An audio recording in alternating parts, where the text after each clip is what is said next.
হলি recipe.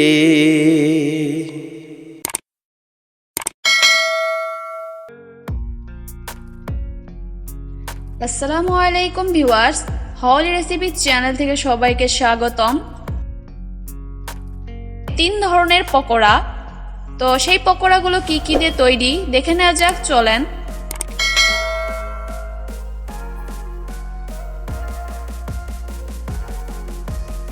প্রথমে দেখতে পাচ্ছেন এখানে আমি বেশ কিছু মাংস নিয়েছি। আমি মুরগির মাংস নিয়েছি, আপনারা চাইলে যে কোনো মাংস নিতে পারেন। তো জাস্ট শুধু মাংস সেই রকম নেবেন যেন হাড় না থাকে। এখন আমি সামান্য একটু লবণ দিয়ে দিয়েছি, দিয়ে দিচ্ছি 1 চা চামচ মরিচের গুঁড়া, 1 চা চামচেরও অর্ধেক হলুদ গুঁড়ো, 1 চা চামচেরও অর্ধেক গরম মশলা গুঁড়ো, 1 চা চামচেরও অর্ধেক ভাজা জিরার গুঁড়া, দিয়ে দিচ্ছি সয়া সস 1 টেবিল চামচ। এখন সব উপকরণগুলো মাংসের সাথে ভালোভাবে মিশিয়ে নিচ্ছি।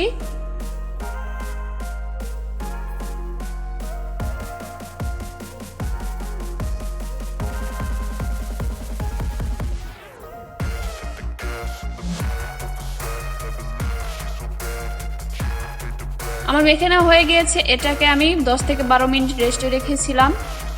10 থেকে 12 মিনিট পর ফিরেছি। এখন আমি এখানে দিয়ে দিচ্ছি 1/4 কাপ ময়দা, দিয়ে দিচ্ছি 1/2 কাপ কর্নফ্লাওয়ার, দিয়ে দিচ্ছি পেঁয়াজ কুচি,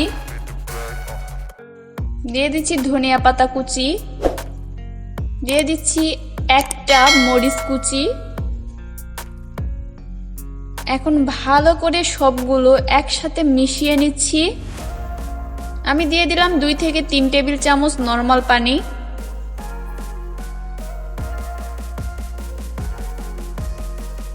যাতে সবগুলো উপকরণ মাংসের গায়ে ভালোভাবে লেগে যায়, এই জন্য আমি আরও 1 থেকে 2 টেবিল চামচ পানি দিয়ে দিলাম। আমার প্রয়োজন মতো পানি আমি দিয়ে দিয়েছি, আপনারা অবশ্যই আপনাদের প্রয়োজন মতো দিবেন। এই যে আমার মেশানো হয়ে গিয়েছে। এখন আমি ভেজে নেব, এই জন্য কড়াই তেল বসিয়ে দিয়েছি। আর চুলার আঁচটা একদম মিডিয়ামে রাখতে হবে। তেলটা বেশি গরম হওয়া যাবে না, নয়তো উপরে হয়ে যাবে কিন্তু মাংসটা সেদ্ধ হবে না। আমি একটা একটা করে মাংসের পিস ছেড়ে দিচ্ছি, দেখতে পাচ্ছেন।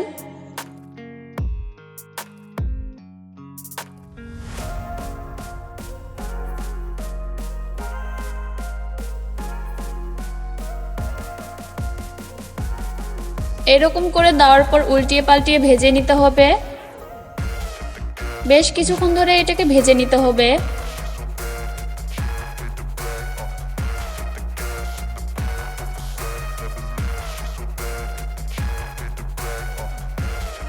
আমি বেশ কিছুক্ষণ ধরে উল্টিয়ে পাল্টিয়ে ভেজে নিয়েছি, আমার হয়ে গিয়েছে। আমি এখন এটাকে উঠিয়ে নেব।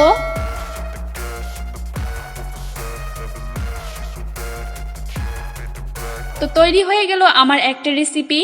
আমি চলে যাচ্ছি পরবর্তী আরেকটা রেসিপিতে।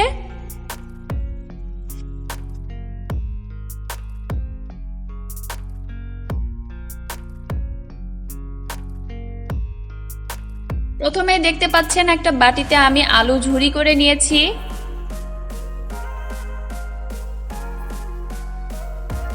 আর একটা বাটিতে আমি পানি নিয়েছি। পানিগুলোতে আমি আলু ছেড়ে দিলাম, অর্থাৎ আমি যে কুচি করা আলু রেখেছিলাম সেই আলুগুলোকে ধুয়ে নিচ্ছি। ভালোভাবে ধুয়ে নিতে হবে যাতে আলুর যে কষটা থাকে ওই কষটা যেন বের হয়ে যায়। বেশ কয়েকবার আমি এরকম করে ধুয়ে নেব।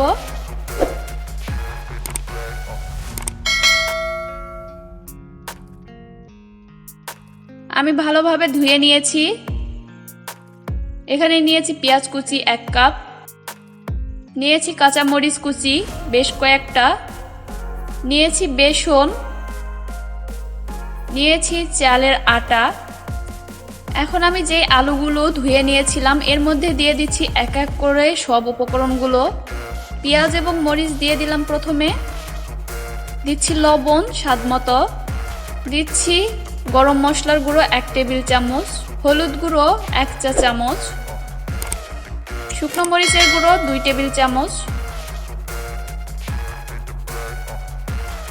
এখন সব উপকরণগুলো ভালোভাবে হাত দিয়ে মেখে নিচ্ছি।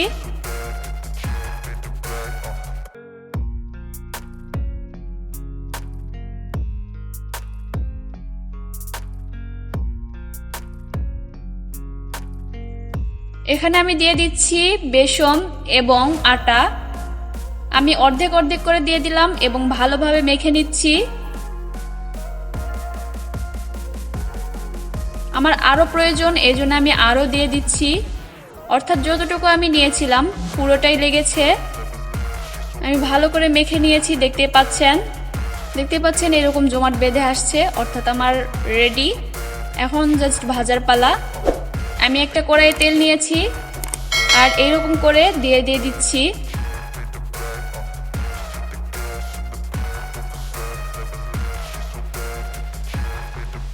বেশ কিছুক্ষণ পর আমি উল্টিয়ে পাল্টিয়ে দিচ্ছি।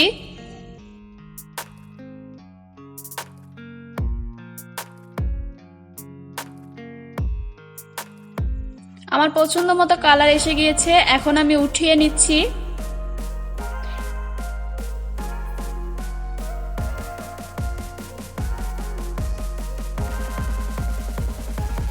আমি এভাবে সবগুলোই ভেজে নেব।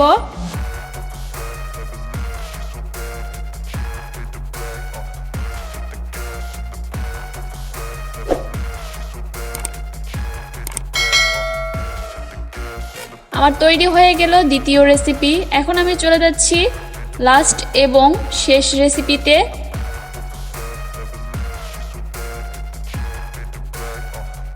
প্রথমেই আমি এখানে দেখিয়ে দিচ্ছি, 1 বাটি আমি মুড়ি নিয়েছি, এর মধ্যে দিয়ে দিচ্ছি পেঁয়াজ কুচি 1 কাপ, দিচ্ছি মরিচ কুচি, মরিচটা আপনাদের স্বাদ মতো নেবেন, দিয়ে দিচ্ছি ক্যাপসিকাম 2 ধরনের কুচি, দিয়ে দিচ্ছি ধনিয়া পাতা কুচি, দিয়ে দিচ্ছি লবণ পরিমাণ মতো, শুকনো মরিচের গুঁড়ো আমি দিয়ে দিলাম 2 টেবিল চামচ, দিয়ে দিচ্ছি গরম মশলার গুঁড়ো 1 টেবিল চামচ, কর্নফ্লাওয়ার 2 টেবিল চামচ, বেসন দিয়ে দিচ্ছি 2 টেবিল চামচ। সব উপকরণগুলো আমি মুড়ির সাথে ভালোভাবে মেখে নিচ্ছি।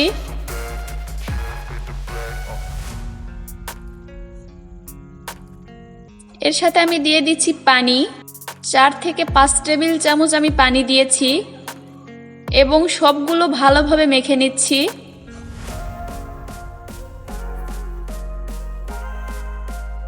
যখন দেখবেন এরকম মুঠো হয়ে আসছে তখন বুঝতে হবে আমার রেডি। আমি ভালো করে এরকম করে গোল গোল করে মোয়ার মতো টাইপ করে নিচ্ছি। আমরা সাধারণত যে মোয়া খাই, তো আমি সবগুলো এরকম মোয়ার আকার তৈরি করে নিয়েছি।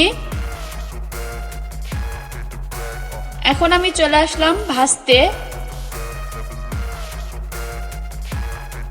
একটা একটা করে আমি তেলের মধ্যে ছেড়ে দিচ্ছি।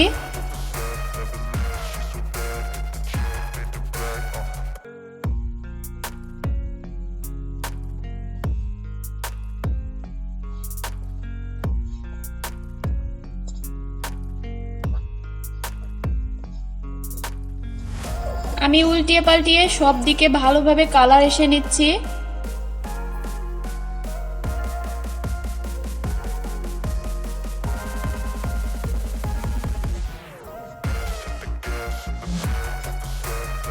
আমি সবগুলো আমার পছন্দ মতো কালার আসা পর্যন্ত অপেক্ষা করেছি। তো আমার পছন্দ মতো কালার এসে গিয়েছে, দেখতে পাচ্ছেন। এরকম কালার করে আমি উঠিয়ে নিচ্ছি।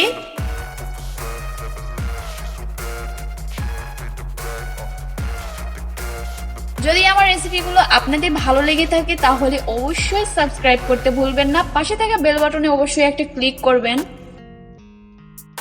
আল্লাহ হাফেজ।